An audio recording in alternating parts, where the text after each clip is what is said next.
আজ আপনাদের সাথে শেয়ার করছি একটা ফিশ চপের রেসিপি। ফিশ চপ কি করে বানালাম, কি কি মশলা ব্যবহার করলাম, কি দিলাম তাতে, চলুন একবার তাহলে ভিডিওটা দেখে নিই।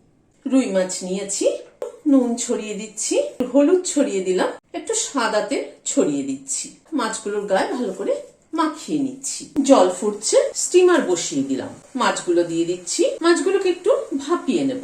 স্টিমার যদি আপনাদের কাছে অ্যাভেলেবেল না থাকে তাহলে মাছগুলোকে সেদ্ধ করে নিলেও কিন্তু হবে, মানে জলে নুন হলুদ দিয়ে মাছগুলোকে সেদ্ধ করে নিলেও হবে।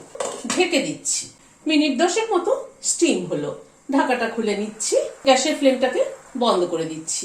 মাছগুলো ঠান্ডা হওয়ার পরে কাঁটাটাকে বেছে নিচ্ছি, মাছের কাঁটাগুলো বেছে আবার ফিরে এলাম, হোয়াইট অয়েল দিচ্ছি। এখানে পেঁয়াজ কুচিয়ে নিয়েছি 3টে, পেঁয়াজটা দিয়ে দিলাম, পেঁয়াজটাকে জাস্ট এই মিনিট খানেক একটু নাড়াচাড়া করে নিলাম। এখানে 8-10 কোয়া রসুন পেস্ট করে নিয়েছি।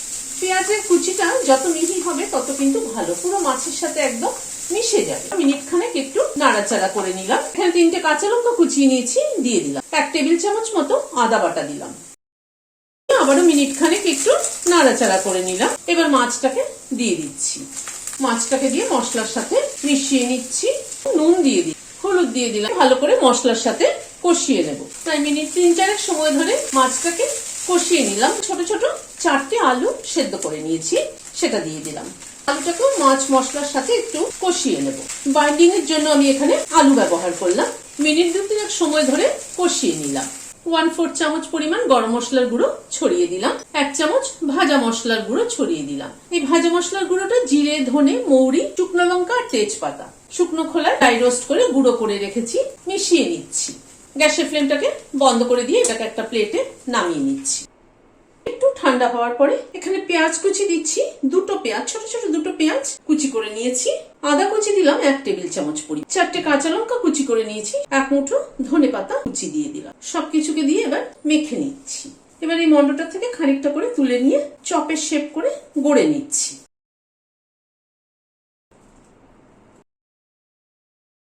প্রথমে শুকনো ময়দার মধ্যে একটুখানি লোটে নিচ্ছি, একটা বাটিতে ডিম ফেটিয়ে নিয়েছি, তারপরে ডিমের গোলায় দিচ্ছি, তুলে নিচ্ছি, ব্রেড ক্রাম্বসের মধ্যে দিয়ে দিচ্ছি, ব্রেড ক্রাম্বস মাখিয়ে দিচ্ছি। ব্রেড ক্রাম্বস মাখিয়ে একটু চেপে চেপে ব্রেড ক্রাম্বস গুলোকে হাত দিয়ে বসিয়ে দিচ্ছি।